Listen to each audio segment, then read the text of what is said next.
wanted to watch this. Wait. If you've been watching this channel for a while, there was a period like 2 years ago where all I talked about was Chinese EVs. And I had to constantly debate my chat who were like, oh my God, Chinese EVs, they all explode. It's not the fake numbers, fake news. And then as time passed, those people started to slowly drop off. And now everybody's like, oh yeah, Chinese EVs, of course, everyone knew they'd be big. And it's like, all right, fine. I promise you didn't, because I remember the nonstop comments and debates. But now that we're here in 2025 and everybody agrees that China's dominated the EV market and they're selling a gargantuan amount and BYD is past Tesla, we have a video from MKBHD where he's driving Xiaomi's EV through a school zone probably and asking, are we cooked? And I wanted to watch it because he is a really good reviewer. Deeply considered, by the way. I deeply considered buying one of these, but the tariff was 100%. So I have to pay double the cost of the car. And it would seem so stupid. I could buy 2 cars. It's so crazy. So I just can't justify buying it unless maybe it's for a video or something. But a lot of them in the comments section and in articles all the time. And one of the most common ones is people saying buy it in Mexico and drive it up, or buy it in somewhere else and drive it over. That's illegal. It's called smuggling. If I were to buy it in Mexico and drive it up and they caught me, I would have to pay not only the tariff, but a massive, I might get arrested. It's literally, you can get jail time. And I know because I looked into it. I'm trying to do that. I thought I would go to Mexico, see Ari's family, and buy a Chinese EV, but you can't. All right, let's see what this frisbee golfer has to say. There are so many crazy things I've learned about this car while I've been testing it, but let's just start with the basics. This car here I've been driving for the last 2 weeks is called the Xiaomi SU7. Oh. Yeah, that. Okay, this is the car I wanted. This is the car I've wanted for a while now. I've been talking about the Xiaomi SU7 since it came out. This is the car that I wanted to buy, which is crazy because Xiaomi is a phone company in China, and they started getting into cars right about when Apple was thinking about getting to make the Apple car. Apple spent 10 years, got nothing, and quit, and Xiaomi made this car in like 3. And now it's like one of the best high-end EVs in the world. Because I see them taking stuff from all over the rest of the car industry. This is from Porsche. In this car. Like these headlights, for example. That is very much a McLaren-looking headlight. And they have Lotus lines on the hood here. And then as you get back, even more. Kind of looks like a Porsche Taycan from the side profile, if I'm not crazy. It has these thin bezels like the Polestar, and then a thicker taillight across the back, which kind of looks maybe like a Lincoln or some others. And then there's a fully active wing on the back that kind of looks like a Mercedes AMG GT. All of these are more expensive cars from more premium brands. I mean, I don't know all the little details things, but I do know that the Xiaomi SU7 was open like, we're just gonna rip off the Porsche Taycan and make it way cheaper.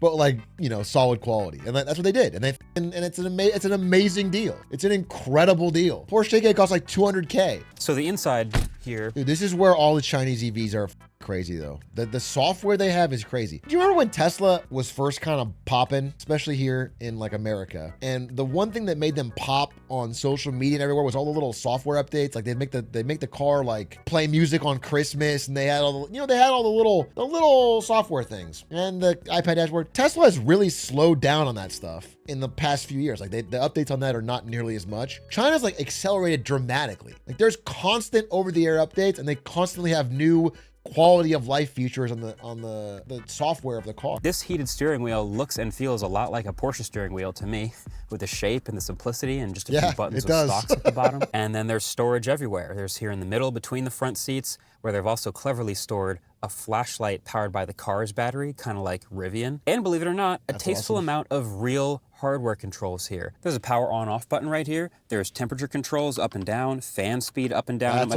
fingertips. You can also put the wing up or down at the back of the car. And there's a lift height. It's not as nice as a 2017 Honda Fit with a scratch in the side. There are not one, but 2 really cool features I've never seen in any other car that are in this one. So number 1 is the software. The software is so good. This feels like a preview kind of like what Apple might have done if they'd made an Apple car. I say that because it's super smooth, just like a smartphone, but also it's a car made by someone who makes a phone. And so the car plugs right into the Xiaomi ecosystem in so many ways. There's a wireless charger, but also wireless screen mirroring. It connects to various other Xiaomi. Dude, it mirrors your screen? Oh my goodness. Oh my fucking goodness. You can get your phone screen on the, this is what I'm talking, this is what they're keeping from us. Dude, I will say this. People think China's like a communist country. China's probably the most capitalist country on earth right now. China's Probably the most capitalist country on earth right now. And one thing they did, I was reading this book, Breakneck. It's Dan Wang. He spent 10 years in America, 10 years in China. He's a Canadian. Talking about similarities and differences, especially right now. And one thing he mentioned is that China, in an effort to make their own EV companies level up, and probably to steal some ideas, let's be real, broke their own rule and allowed Tesla to fully own their factory in China, which usually they don't allow them to do. But they said, if we allow Tesla into China, it's like releasing a catfish into a koi pond. And apparently it makes all the koi swim faster.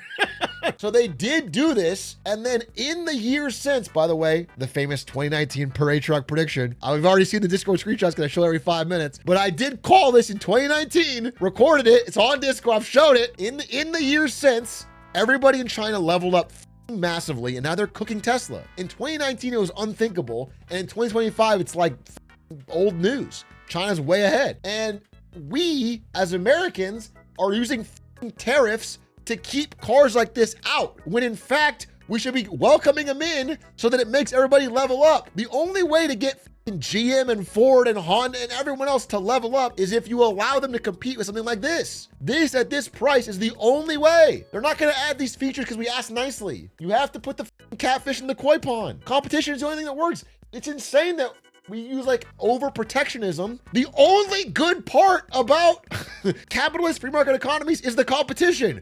If you get rid of that part, you only have the downsides.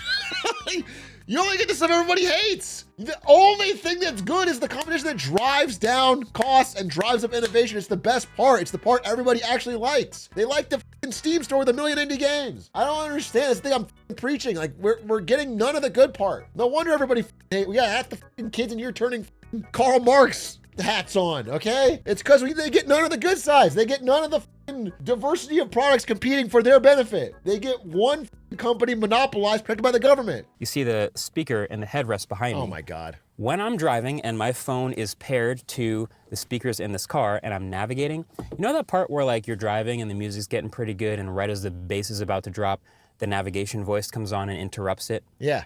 That never happens in this car because it separates out the voice from the navigation and puts it just in that speaker behind me while all of the rest of the music and the sound in the car stays exactly the same. So as a driver, I hear the voice saying, turn left, turn right, but everything else, including the music for all the passengers, stays sick. That is my favorite software feature I've seen in a car. I want this car so bad. Because it sounds stupid, but I deal with that problem every day. I deal with that problem every day. Just mute voice. You don't understand. I am brain dead. If I mute the voice, I will miss my exit every time. I'm listening to something interesting and I'm trying to keep the thoughts in my brain and I'm driving and I'm not listening where I'm going. And if I don't have a thing telling me turn left, then I won't turn left. The air suspension is actually pretty incredible. I feel like this is on the same level of absorbing all these bumps and all these potholes and the things on the road as the Lucids that I've driven. Like, this is really quite good. And it never gets too unsettled. The accelerator pedal, it's responsive enough. It's not like super twitchy and aggressive. It's obviously the comfort mode, so you feel like you have all the power you need, but it rolls it on nicely and eases off when you remove your foot from the pedal. And what a lot of other EVs don't. The Ford CEO had this car. Jim Farley, the CEO of Ford, went to China, got this car, brought it back, got a special license to drive it in America, and he used it for like 8 months and said it's the best car he ever drove. And it made him rethink everything they were doing at Ford. That's crazy. Ford CEO Jim Farley. I drive a Xiaomi SU7. We flew it from Shanghai to Chicago. I've been driving it for 6 months now. I don't want to give it up. True. I drove a Ford Focus for 4 years and I wanted to give it up immediately on day one, but I couldn't afford to. Okay, that shit was trash. It's also become much more apparent as I'm driving this car how well built it really is. It does not feel anything like the $42,000 price tag might suggest. Like, obviously the materials are one thing, and you've got these leathers all around and the stitching and these different contrasted materials, but also just in general, like, it's quiet in here. I don't hear motor noise. I don't hear wind very much. I don't hear other cars or noises around me outside the car. Like, I can verify that there are noises out there. Aren't there like American EVs where they pump in the engine noise to make it sound more like I think that's so funny. European too.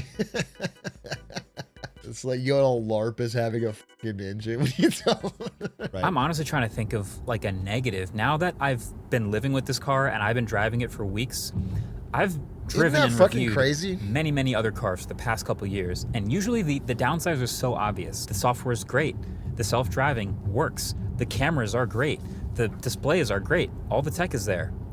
And then all the EV fundamentals are also still there. It has the 300 plus miles of range. It has. It's just that we don't have this. It's crazy. It's not good. And like, if I thought like, there's a geostrategic reason and we just can't allow China to dominate the EV industry, closing them out paradoxically makes them dominate it. Because it makes your homegrown competitors less competitive because they don't have to swim at the high level. So the rest of the world slowly but surely migrates over to the Chinese EV while you fall behind. So it actually is the opposite. But if I thought, you know, okay, well, we're going to get an American version that catches up. But I think I think when you add 100% tariffs, you prevent them from catching up. Because they don't have to. The best we get is in Tesla. I mean, that in the EV space. And so although I think Elon's actually got a lot of competition in the West nowadays too. I visited a friend when I was in Arizona this past weekend. He drove I don't even remember the brand. Maybe it was Hyundai. It was a new EV. And I was driving it and I was like, damn, this is nice. This is really nice. I didn't even know that EVs were on this level outside of, maybe it was a Ioniq. Maybe it was Ioniq. It might've been the Ioniq. Yeah, Hyundai Ioniq. Might've been that. But it was like a nice